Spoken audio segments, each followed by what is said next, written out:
Pasangan muda ini sungguh menyejukkan siapapun yang melihatnya. Seorang perempuan cantik terbungkus etika bangsawan bersanding dengan pria nan rupawan.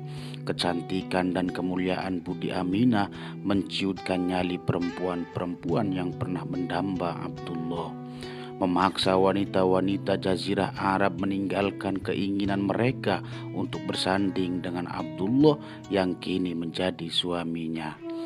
Akad nikah Abdullah membuyarkan impian setiap pria yang hendak memetik bunga desa Bani Zahroh itu, menutup kesempatan semua orang yang hendak mengintip keanggunan Aminah mendidik putra-putrinya. Sungguh keduanya menciptakan sebuah pemandangan terelok yang pernah ada di kalangan kaum Quraisy, membuat iri setiap orang tua yang belum juga mendapatkan menantu bagi putra-putrinya. Seperti kebanyakan masyarakat Mekah, Abdullah juga berprofesi sebagai seorang pedagang. Kini setelah menikah dengan Aminah, ia lebih meningkatkan perjalanan dagangnya. Kehidupannya harus dirubah, tanggung jawabnya makin berat, dan harapan hidupnya makin nyata. Keberadaan Aminah di sisinya menambah semangat untuk mempertahankan hidupnya. Untuk itulah, tak lama setelah menikah, Abdullah mohon izin untuk pergi berdagang ke Syria dan Palestina. Inilah perjalanan dagang pertama Abdullah untuk mengais rezeki setelah menikah dengan Aminah. Pengalaman pertama mencari nafkah untuk menghidupi keluarga barunya. Beberapa waktu setelah keberangkatan suaminya, Aminah yang sedang tidur merasa seolah didatangi seorang laki-laki tak dikenal. Sosok yang sama sekali belum pernah ia lihat. Laki-laki dalam mimpinya itu tiba-tiba menegurnya. "Apakah engkau merasa tengah mengandung?" tanya laki-laki itu. Aminah waktu itu belum merasakan adanya perubahan dalam tubuhnya. Perutnya masih seperti biasa, berat badannya juga tidak bertambah. Satu hal yang ia rasa aneh, haidnya berjalan tidak normal. Semua itu belum diyakininya sebagai tanda-tanda kehamilan. Maka dengan cepat Aminah menjawab bahwa dirinya belum mengandung. Namun jawabannya langsung ditepis oleh pria itu.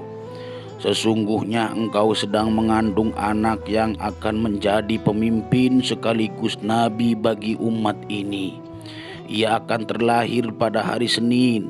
Ketika ia lahir, maka engkau akan melihat ada cahaya yang menerangi kerajaan Kra Syria, dan ketika dia sudah lahir, maka berilah nama Muhammad."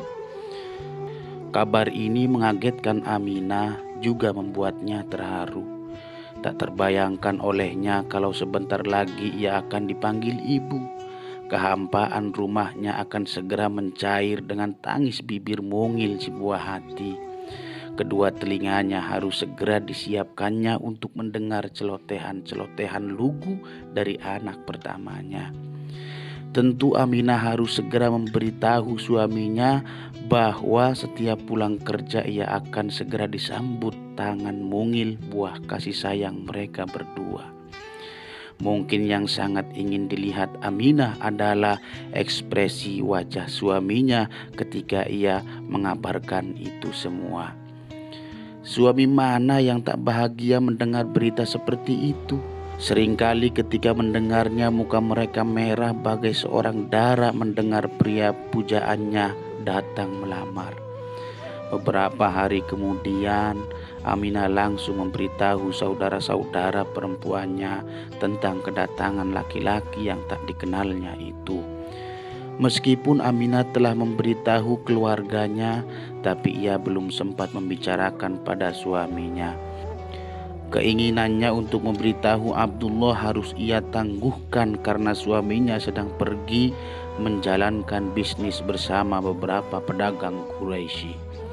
Di lain pihak, begitu rombongan berhasil menjual barang-barang dagangan di daerah Gaza, Palestina, mereka segera kembali ke Mekah Dalam perjalanan pulang, Abdullah sakit cukup parah hingga tak memungkinkan untuk melanjutkan perjalanan. Beliau akhirnya beristirahat di Madinah dan mendapatkan perawatan dari paman-pamannya, tepatnya di kediaman Bani Adi bin Najjar. Melihat kondisi Abdullah yang cukup parah, rombongan terpaksa meninggalkan beliau di Madinah dan melanjutkan perjalanan kembali di Mekah. "Di mana Abdullah?" sambut Abdul Muthalib begitu melihat rombongan datang tanpa putra kesayangannya. "Dia sedang sakit dan saat ini beristirahat di Madinah di tempat Bani Adi bin Najjar," jawab mereka. Begitu mendengar berita tersebut, pemuka Quraisy itu segera mengutus Haris, putra sulungnya, untuk menyusul Abdullah. Sayang, ketika ia sampai di sana, adiknya telah wafat dan dikebumikan di pemakaman An-Nabihoh.